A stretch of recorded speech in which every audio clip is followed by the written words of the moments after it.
ബി.ജെ.പിയുടെ ദേശീയ അധ്യക്ഷ സ്ഥാനത്തേക്ക് വനിത എത്തിക്കുമെന്ന റിപ്പോർട്ടുകൾ. ബി.ജെ.പി ഉന്നത കേന്ദ്രങ്ങളെ ഉദ്ധരിച്ച് ഇങ്ങനെ ഒരു കാര്യം ഇന്ത്യ ടുഡേയാണ് റിപ്പോർട്ട് ചെയ്തിരിക്കുന്നത്. ഇതിനെ സംബന്ധിച്ച് പാർട്ടിയുടെ ഉന്നതരായ നേതാക്കൾ വിശദമായ ചർച്ചയിലാണെന്നും കേന്ദ്ര ധനകാര്യമന്ത്രി നിർമ്മലാ സീതാരാമൻ, ഡി. പുരന്ദേശ്വരി, വാനതി ശ്രീനിവാസൻ തുടങ്ങിയവർ അധ്യക്ഷ സ്ഥാനത്തേക്ക് പരിഗണിക്കപ്പെടുന്ന പേരുകളുടെ മുൻനിരയിലുണ്ടെന്നാണ് റിപ്പോർട്ട്.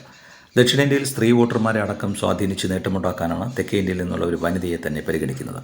നിലവിലെ അധ്യക്ഷൻ ജെ.പി. നദ്ദയുടെ കാലാവധി 2023 ജനുവരി മാസം അവസാനിച്ചിരുന്നെങ്കിലും ലോക്സഭാ തെരഞ്ഞെടുപ്പ് മുൻനിർത്തി 2024 ജനുവരി വരെ നീട്ടി നൽകുകയായിരുന്നു. പാർട്ടിയുടെ ദേശീയ അധ്യക്ഷ സ്ഥാനത്ത് വനിതയെ നിയമിക്കുക എന്നത് RSSന്റെ നിർദ്ദേശം ആണെന്നാണ് സൂചനകൾ. മഹാരാഷ്ട്ര, ഹരിയാന, ഡൽഹി നിയമസഭാ തെരഞ്ഞെടുപ്പുകളിൽ പാർട്ടിയെ അധികാരത്തിൽ എത്തിക്കാൻ സ്ത്രീ വോട്ടർമാർ നൽകിയ പിന്തുണയാണ് ഇങ്ങനൊരു നീക്കത്തിന് പിന്നിലുള്ള ചാലകശക്തി. ദേശീയ അധ്യക്ഷ പദത്തിൽ ഒരു സ്ത്രീ എത്തിയാൽ ബി.ജെ.പിയെ സംബന്ധിച്ച് അത് ചരിത്രമായി മാറും. ഇതുവരെ പാർട്ടിയെ ഒരു വനിത നയിച്ചിട്ടില്ല.